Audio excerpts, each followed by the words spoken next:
आज हम लोग difference between permutation and combination देखेंगे। तो मान लें कि मेरे पास एक फोर व्हीलर है, हमें 3 टायर्स रिप्लेस करना है, 1 2 3।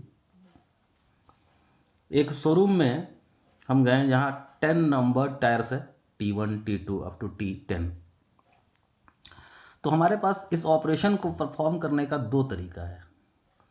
एक तो हम डायरेक्ट टायर को शोरूम से लाएं एक एक करके और इसमें फिट करें। तो first place can be fill up by 10 ways, second tire can be replaced by 9 ways, and corresponding to these ways third tire can be replaced by 8 ways। यानी हम 10 में से कोई एक टायर लाएं, यहाँ कसे, बचा 9, 9 में से कोई एक लाएं, यहाँ सेकेंड प्लेस पे दिए, बचा 8, 8 में से कोई एक लाएं, इस प्लेस पर दे दिए, थर्ड प्लेस पे। सो हमें पहला वाला ऑपरेशन जो हम 10 तरीका से कर सकते थे, उन हर एक के लिए सेकेंड ऑपरेशन को हम 9 तरीके से कर सकते हैं, और टोटल 10 इंटू 9 के हर एक तरीके के लिए हम थर्ड ऑपरेशन 8 तरीके से कर सकते हैं by the fundamental principle of counting. ये जो ऑपरेशन परफॉर्म होगा वो 10 इंटू 9 इंटू 8 तरीके से होगा। सेकेंड जो तरीका ये है कि हम 10 में से 3 टायर सेलेक्ट कर लें, चुन लें। तो 3 आ गया मेरे हाथ में, और 3 को एक एक करके हम फिर कस दें। तो let x be the number of way of selecting 3 tyres out of 10। हम x ले लिए नंबर ऑफ जो 10 टायर्स में से जो हम 3 टायर्स सेलेक्ट किए उसके लिए। अब हम 3 टायर हमारे हाथ में है, तो first place can be fill up by 3 ways. पहला टायर को हम 3 तरीके से रिप्लेस कर सकते हैं, इस टायर को। Corresponding to each ways, second tire can be replaced by 2 ways and third can be replaced by 1 ways. So it is factorial 3। इसको भी हम जरा फैक्टोरियल नोटेशन में एक्सप्रेस कर दें, तो हम क्या करते हैं कि 1 से लेकर 7 तक के नेचुरल नंबर को मल्टीप्लाई कर दें, क्योंकि ये 8 से शुरू हो रहा है। तो ये जब काम हम 1 से 7 तक किए तो नीचे भी करना होगा 1 से 7 तक मल्टीप्लाई। तो ऊपर वाला चला आया 10 फैक्टोरियल दिख रहा है, नीचे क्या है 7 फैक्टोरियल, और यहाँ क्या है 3 फैक्टोरियल। सो 10 फैक्टोरियल, 3 फैक्टोरियल, 7 फैक्टोरियल, इसी ये आया x। इसी को कहते हैं 10C3, that means selection of 3 objects out of 10 objects. और ये जो है 10 फैक्टोरियल बाई 7 फैक्टोरियल, ये जो यहां दिख रहा है, यही कहलाता है 10P3, यानी arrangement of 10 objects, arrangement of 3 objects out of 10 objects. ये क्या हुआ था, अरेंजमेंट था। 10 ऑब्जेक्ट्स में से 3 ऑब्जेक्ट्स का ये अरेंजमेंट था, और यही ये चीज़ दिया था।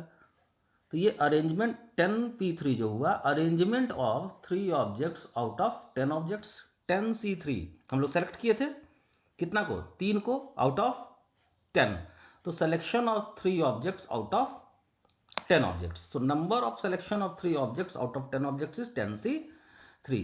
A number of arrangement of 3 objects out of 10 objects is 10P3.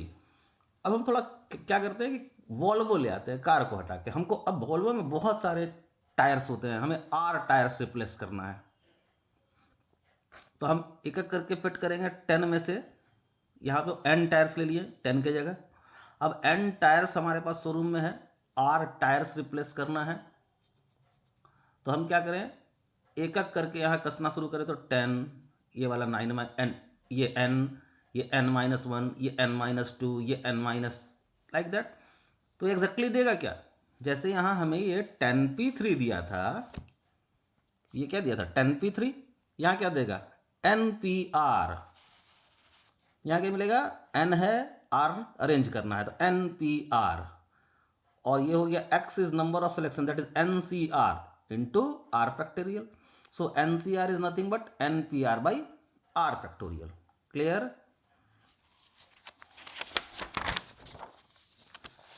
तो हम देखें कि NCR is what, NCR is nothing but N factorial N minus R factorial into R factorial. NPR क्या है, N factorial N minus R factorial. थोड़ा और हम लोग NCR सिलेक्शन से जुड़े हुए पॉइंट्स को देख लो। NC1 means number of selection of 1 object out of N object. तो N ऑब्जेक्ट्स है, एक ऑब्जेक्ट को सिलेक्ट करना है, कितना तरीका होगा, N तरीका। तो NC1 इज N।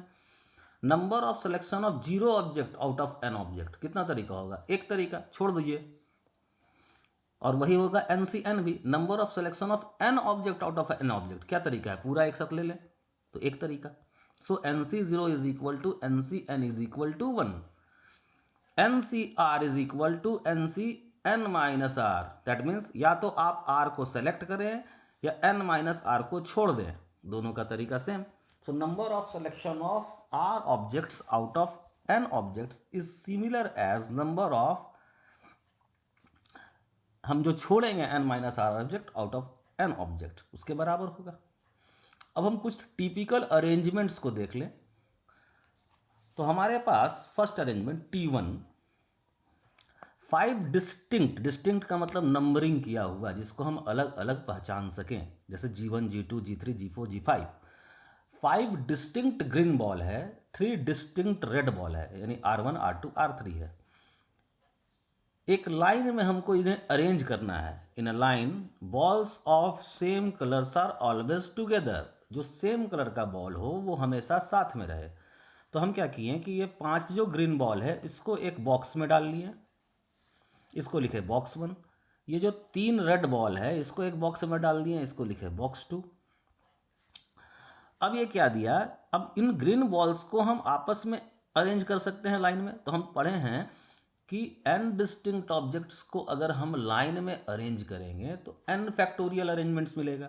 यहाँ 5 डिस्टिंक्ट ऑब्जेक्ट्स है, इसको लाइन में हम अरेंज करेंगे तो हमको 5 फैक्टोरियल अरेंजमेंट्स मिलेगा। So this is arrangement for the green ball, 5 factorial. Similarly अगर रेड बॉल्स को हम लाइन में अरेंज करेंगे तो कितना फैक्टोरियल मिलेगा? 3 factorial. Number of ways 3 factorial से हम अरेंज कर सकते हैं इसको 6 तरीके से। हम लोग 3 ऑब्जेक्ट्स को लाइन में अरेंज करके देख चुके हैं। और ये 2 बॉक्स आपस में अरेंज होंगे 2 तरीके से, सो 2 factorial. So this is for box. Clear? अगर ये पांचों ग्रीन बॉल आइडेंटिकल हो जाए, तो अगर ये पांचों ग्रीन बॉल आइडेंटिकल हो गया तो ये 1 2 3 4 5 ना होकर के जी जी जी जी जी रहेगा। तो सिर्फ अब इसको हम लाइन में अगर अरेंज करेंगे तो किसी को भी कहीं ले जाएं तो केवल जी जी जी जी जी बचेगा, 5 ठो जी। सो एक ही अरेंजमेंट मिलेगा। सो जितना फैक्टोरियल था 5 फैक्टोरियल और जितना आइडेंटिकल हुआ, पांचों आइडेंटिकल हो गया तो 5 फैक्टोरियल से डिवाइड कर दिए। सो एक अरेंजमेंट बचा। और ये 3 factorial for the red ball and 2 factorial for the box. अगर 3 रेड बॉल्स आइडेंटिकल हो जाए तो 5 ग्रीन बॉल्स अभी डिस्टिंक्ट है, 5 फैक्टोरियल से अरेंज होगा बॉक्स के अंदर। Red ball 3 factorial by 3 factorial हो जाएगा 1 वेज, क्योंकि तीनों आर आर आर हो गया है तो एक ही अरेंजमेंट मिलेगा। और बॉक्स 2 तो 2 फैक्टोरियल तरीके से अरेंज होगा। अगर 5 ग्रीन बॉल आइडेंटिकल हो जाए और 3 रेड बॉल्स भी आइडेंटिकल हो जाए तो ग्रीन बॉल एक तरीके से, रेड बॉल एक तरीके से, और बॉक्स केवल 2 फैक्टोरियल से अरेंज होगा। Clear?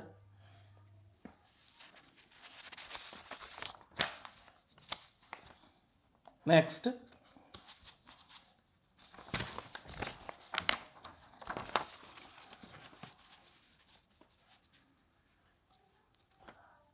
typical arrangement 2, 5 distinct green ball and 3 distinct red balls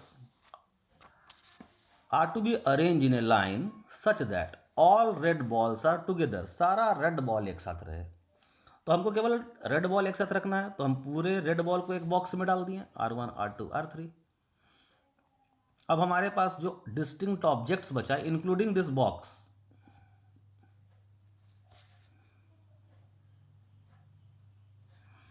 तो ये बॉक्स एक ऑब्जेक्ट, ये 5, तो पूरा मिला के 6। तो ये 6 ऑब्जेक्ट्स आपस में लाइन में अरेंज होगा फैक्टोरियल 6 तरीके से। This factorial 6 is for green ball and box. And ये रेड बॉल आपस में अरेंज होगा फैक्टोरियल 3 तरीके से। Clear? If all red balls are never together, तो all red balls are never together, ये क्वेश्चन है। ये हम लोग सॉल्व क्या किए कि all red balls are always together. तो इसको अगर हमको बनाना है कि नेवर टुगेदर, तो टोटल विदाउट एनी कंडीशन हमको G1 G2 G3 G4 G5 R1 R2 R3 ये 8 डिस्टिंक्ट ऑब्जेक्ट्स है, इसको हमको अरेंज करना होगा लाइन में। तो हम फैक्टोरियल 8 तरीके से अरेंज करेंगे, 5 ग्रीन बॉल के लिए, 3 रेड बॉल के लिए, टोटल 8। तो फैक्टोरियल 8 तरीके से अरेंज किए हैं और इसमें से घटा दिए हैं when all red balls are together.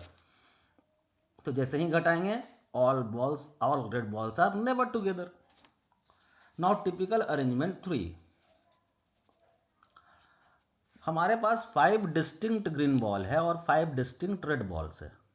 हमको इसको लाइन में कुछ इस तरह से अरेंज करना है कि colour of balls are alternating, यानी एक रेड आए, फिर ग्रीन आए, फिर रेड आए, फिर ग्रीन आए, लाइक दैट। तो देखो, हम पहले क्या किए हैं कि पहले रेड बॉल्स को, ग्रीन बॉल्स को अरेंज कर लिए। तो ग्रीन बॉल्स का जो अरेंजमेंट मिला वो फैक्टोरियल 5 तरीके से लाइन में अरेंज होगा।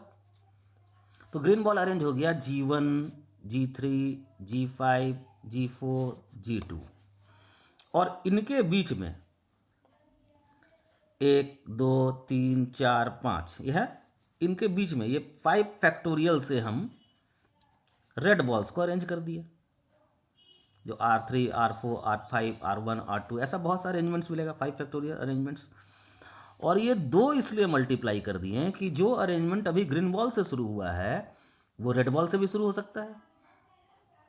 सो ये 5 factorial for green ball, 5 factorial for red balls, and 2 for arrangement